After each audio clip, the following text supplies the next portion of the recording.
In July 1961, deep under the Arctic waters, a Soviet submarine faced a crisis that could have changed history. The vessel was K-19, one of the Soviet Union's first nuclear-powered ballistic missile submarines. In its final 3 hours of survival, a reactor leak threatened not only the lives of its crew, but also the safety of entire regions if the worst occurred. This is the story of those tense final hours, what happened, how the crew responded, and why their actions mattered to the world. The K-19 was the Soviet Union's answer to the United States' growing fleet of nuclear submarines during the Cold War. Commissioned in 1959, the submarine carried ballistic missiles designed to deliver nuclear warheads across continents. It was a symbol of technological progress, but it was also rushed into service. From its earliest days, K-19 developed a troubling reputation among sailors. Frequent mechanical failures,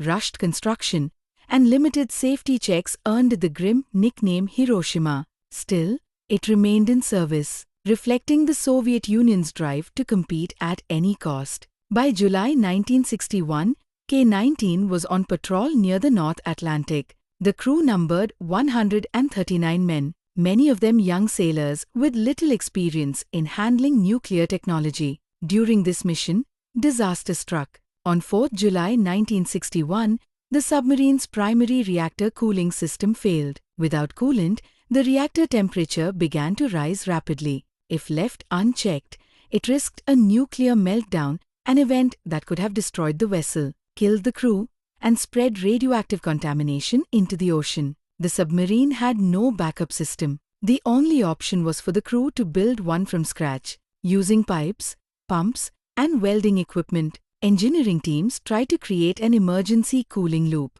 This required men to work directly near the reactor, fully exposed to radiation. The final 3 hours of this effort were the most critical. Inside the engineering compartments, temperatures were high, and radiation levels spiked far beyond safe limits. 8 crew members entered the reactor chamber, knowing the exposure would almost certainly be fatal. They worked in shifts of minutes, often collapsing from exhaustion and radiation sickness. Despite these conditions, they managed to connect a jury-rig system that allowed coolant to flow once more. The immediate crisis was contained. The reactor did not explode.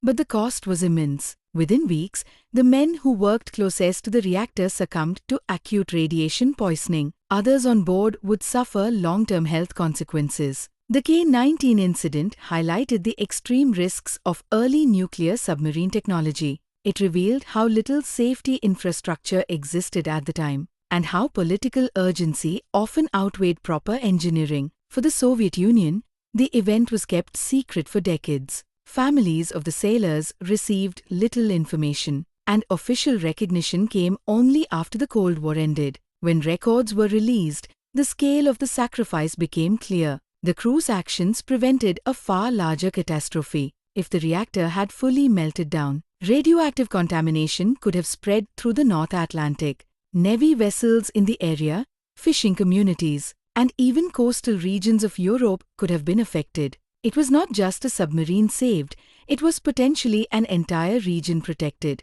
In a broader sense, the incident became a case study in nuclear safety. It forced both superpowers to reconsider how submarines were designed and how crews were trained. The disaster accelerated the development of better backup systems, radiation shielding, and emergency procedures. The final 3 hours aboard K-19 remain one of the most sobering episodes in naval history. Faced with a reactor crisis and no safe solutions, the crew acted with determination and sacrifice. They prevented a meltdown that could have had consequences far beyond their